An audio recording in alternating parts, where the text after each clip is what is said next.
Inter session आ जाएगा, 15 दिन कर देंगे। कितने हुए साहब? 2014 से लेकर अगर हम देखेंगे, फिगर्स है साहब, मेरे पास फिगर्स है, 126 दिन हुए थे। अब ये 5 साल 4.5 साल में सिर्फ 64 डेज ही बैठे हम। टीवी के डिबेट्स में ज्यादा बैठते हैं, असेंबली में कम बैठते हैं लोग। अहमियत आज टीवी की हो गई, इस हाउस की नहीं रही। बोलने दीजिए साहब। पहले अब आप लोग तय कर दिए 12 को खत्म, 25 साल होने आ रहे हैं साहब। कभी बजट सेशन इतना जल्दी तेजी के साथ खत्म होता हुआ नहीं देखे। लेटर भेजा मैं बीएससी में, इस वास्ते नहीं आए हैं।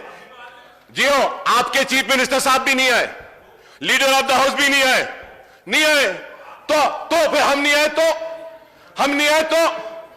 तो क्या? हाँ तो क्या? देखिए, मैं तसादुम करना नहीं चाहता,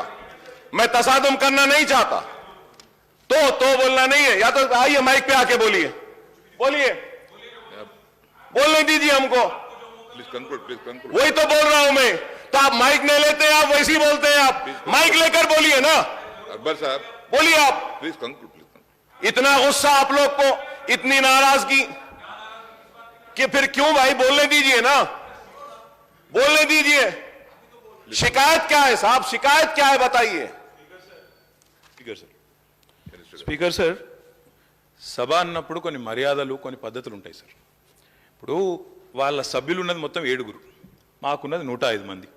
మరి 7 ఉన్న వాళ్ళకు మీరు గంట టైం ఇస్తే, గంటల పాటు ఆయన గవర్నర్ ప్రసంగం మీద కాకుండా బడ్జెట్ మీద, మున్సిపల్ పద్దు మీద మాట్లాడినట్టు మాట్లాడితే దానికి మేము అభ్యంతరం పెడతా అంటే కూడా ఆయనకు ఆవేశం ఎందుకు సార్? రెండోది సార్, వారు మాట్లాడుతున్నారు మీరు బీఎస్సీ ఈ నిర్ణయం తీసుకున్నారు, ఆ నిర్ణయం తీసుకున్నారని మాట్లాడతారు. ఆయన బీఎస్సీకే రాడు. వచ్చి ఏమైనా వాదించినా, వచ్చి చెప్పినా, విజ్ఞప్తి చేసినా మీరు వింటారు. శాసనసభ వ్యవహారాల మంత్రి ఉన్నారు, అక్కడికి రారు. అక్కడికి రాకపోగా పైపెచ్చి ఈ టర్మ్లో అసలు అసెంబ్లీయే జరగలేదన్నట్టు మాట్లాడుతున్నారు. ఆయన మర్చిపోతున్నాడు ఈ టర్మ్లో 2 సంవత్సరాలు కోవిడ్కి పోయింది, అది మర్చిపోతున్నాడు కన్వీనియంట్గా. అంటే అధ్యక్ష, మాట్లాడేటప్పుడు ఆవేశంగా గొంతు పెంచి గొంతు చించుకుంటే దానివల్ల ఏం రాదు అధ్యక్ష. చెప్పాలనుకున్న పాయింట్ చాలా క్లుప్తంగా, పద్ధతిగా, మర్యాదగా కూడా చెప్పొచ్చు. గొంతులు చించుకున్నంత మాత్రాన చాలా గొప్ప వాళ్ళం అని ఆయన అనుకుంటే నేను చేయగలిగేది ఏం లేదు. కానీ ఒకటి మాత్రం వాస్తవం, the speech that you are making today is in response to the governor's address. I think you been given ample opportunity for the number of legislators you have. You been given ample opportunity. మరి మీరు వాళ్ళకి 7 ఉన్న వాళ్ళకి ఇంత time ఇస్తే, మేము 105 మంది ఉన్నాం అధ్యక్ష, మాకెంత టైం ఇవ్వాలి అధ్యక్ష? మీరు మా వాళ్ళు ఇద్దరే మాట్లాడినారు, గంట మాట్లాడారు. ఆయన 7 ఉన్నాయని గంట మాట్లాడతాడు. ఇది ఎక్కడ పద్ధతి అధ్యక్ష? మీరు సమయపాలన కూడా మీరు చెప్పాలా. మళ్ళీ గవర్నమెంట్ హ్యాస్ టు రిప్లై. ఆయన సభానాయకుడు రాలేదని మాట్లాడతారు అధ్యక్ష. సభానాయకుడికి ఆయనకి ఏం పోలిక అధ్యక్ష? నాకు అర్థం కాదు. సభానాయకుడి స్థానంలో మా గవర్నమెంట్ తరఫున శాసనసభ వ్యవహారాల మంత్రి వచ్చినారు, ఫైనాన్స్ మినిస్టర్ వచ్చినారు, మా స్పోర్ట్స్ మినిస్టర్ వచ్చినారు, 4 మంత్రులు ఉన్నారు నిన్న బీఎస్సీ మీటింగ్లో. ఆయన రాకపోగా, లీడర్ ఆఫ్ ఆపోజిషన్గా ఆయన బాధ్యత నెరవేర్చకపోగా పైపెచ్చి ఇంకేదో మళ్ళీ మీదికి వెళ్ళి నిందాపూర్వకంగా మాట్లాడడం మంచిది కాదు. मैं अकबर साहब से भी रिक्वेस्ट करता हूं, आप आज गवर्नर स्पीच पे आपकी सजेशन, आपके इनपुट, आपके जो भी कमेंट्स है आप दे रहे हो, उस बात पे गवर्नमेंट जरूर रिप्लाई करेगी. But to make sweeping remarks saying the government is not functioning, ministers are not available, ఇది మంచిది కాదు అధ్యక్ష, మంచి ధోరణి కాదు. ఇప్పటికైనా వారిని సవరించుకోమనండి. మీరు కూడా సమయపాలన పాటించాలి అధ్యక్ష. ఎందుకంటే మరి మాకు కూడా అవకాశాలు రావాలి, మేము కూడా మాట్లాడాలి, మంత్రులు సమాధానం చెప్పాలా, ఇక్కడ చెప్పి మేము కౌన్సిల్కి పోవాలా. కాబట్టి ఇది కరెక్ట్ వ్యవహారం అయితే కాదు. వారిని కూడా దయచేసి సమయపాలన పాటించే విధంగా తమరు చర్య తీసుకోవాలని కోరుతా ఉన్నాను అధ్యక్ష. Please conclude. Honorable Speaker, sir. Sir, Honorable Minister Saab is a very learned man. He is also a senior man, very qualified, well educated. I just want to tell one thing is that I am not a newcomer in this house. And it is not for the first time that I am speaking here. I have spoken in Andhra Pradesh Legislative Assembly several times on vote of thanks for the governor's address also. And it is not that the first time or in this Telangana state being in number 7 or with 7 numbers we are being given or allotted 1 hour or 40 minutes. No, sir. You can go and check the records. Always in Andhra Pradesh Legislative Assembly also, the MIM party has been allotted. good number of times and opportunity and longer time to speak. It is not the first time.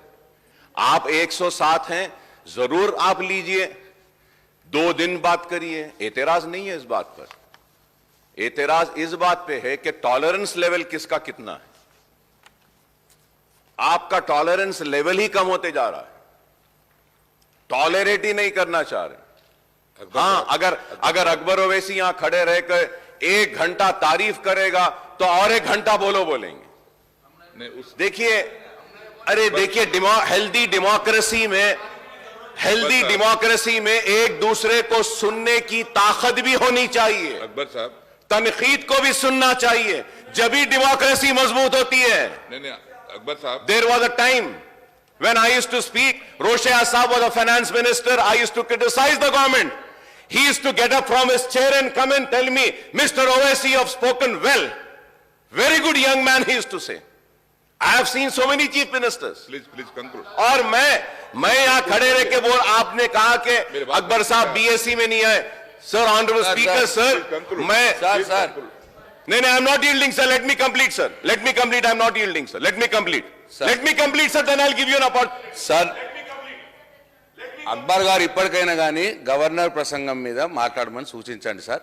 ఇంకా వాళ్ళతో మాట్లాడుతూ పోతే మేము కూడా ఆయన చూసినాం sir. మేము ఆయన వారు సభ్యులుగా ఉన్నప్పుడు రోషే గురించి మాట్లాడుతున్నాం, వాళ్ళ గురించి మాట్లాడుతున్నారు. వారు చాలా బాగా మాట్లాడేది. ఈ మధ్యలో వారికి కూడా కోపం ఎక్కువ వస్తున్నారు అధ్యక్ష. అప్పుడు చాలా బాగా మాట్లాడేది. ఎందుకో వారికే కోపం ఎక్కువ వస్తుంది, మాకు రావట్లేదు కోపం. आपको गुस्सा ज्यादा हो रहे, हम नहीं हो रहे. आपको टॉलरेंस कम हो रहे, हमको नहीं हुआ. जिसपे ऊपर आप गुस्सा आना है उस पे ऊपर आइए. आप हमारे ऊपर गुस्सा है तो क्या आता. దయచేసి అధ్యక్ష గవర్నర్ ప్రసంగం మీద మాకు కంక్లూడ్ చేయమని రిక్వెస్ట్ చేస్తున్నాం వాళ్ళకి. साहब, आप सीनियर आदमी हैं. साहब, आप जब बोलते हैं तो मैं जवाब नहीं देना साहब. नहीं, बार आपको बोलना जरूरत नहीं पड़ता. सर देखिए साहब, अब अगर मिनिस्टर साहब उठ के बोलेंगे मैं जवाब नहीं देना. नहीं साहब, आप सीनियर मोस्ट आदमी हैं. आप जो भी बोले आप तारीफ करें, अकबर साहब, तो मुझे भी आपकी तारीफ करने दीजिए पलट के. अकबर साहब, एक भी आप पे करने का नहीं. आप अच्छा बात कर रहे हैं. गवर्नर स्पीच के ऊपर जो पहला आप जो कोर्ट की अच्छा किए, मैं भी तारीफ करता हूं. फिर भी आप सीनियर मेंबर है, आप पूरा जानते हैं. Please kindly cooperate. नहीं सर, मैं एक ही बात बोलना चाह रहा हूं. मिनिस्टर साहब ने कहा कि अकबर साहब आप बीएससी में नहीं आए.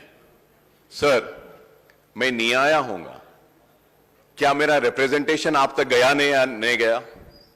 कितने दिन असेंबली करना हम बोले या नहीं बोले लेटर में? कौन से इश्यूज को टेकअप करना बोले या नहीं बोले?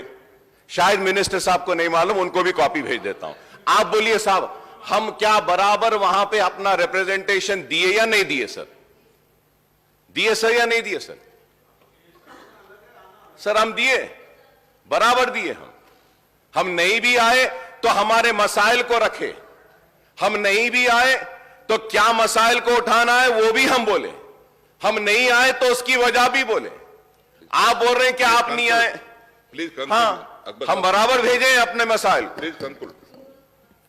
मैं कर रहा हूं सर, मैं अब इसमें का कंक्लूड कर रहा हूं.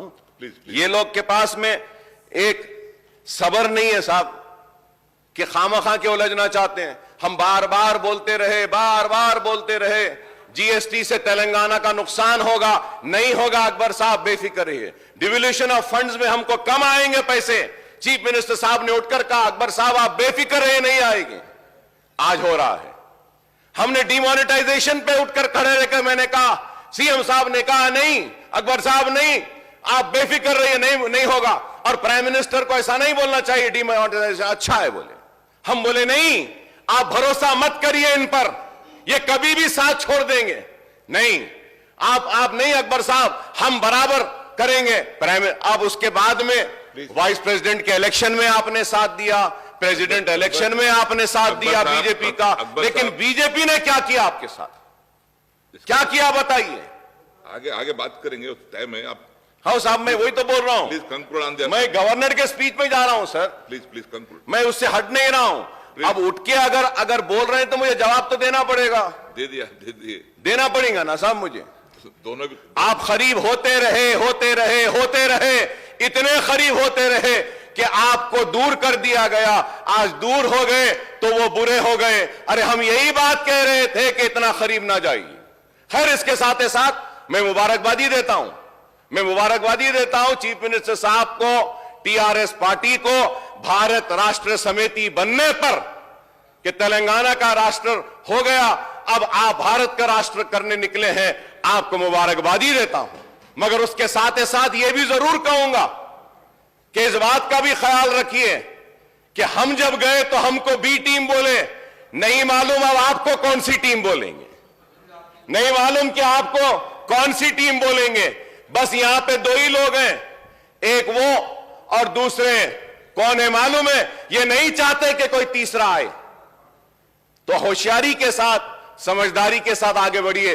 स्पीकर साहब, मैं ये बात भी कहूंगा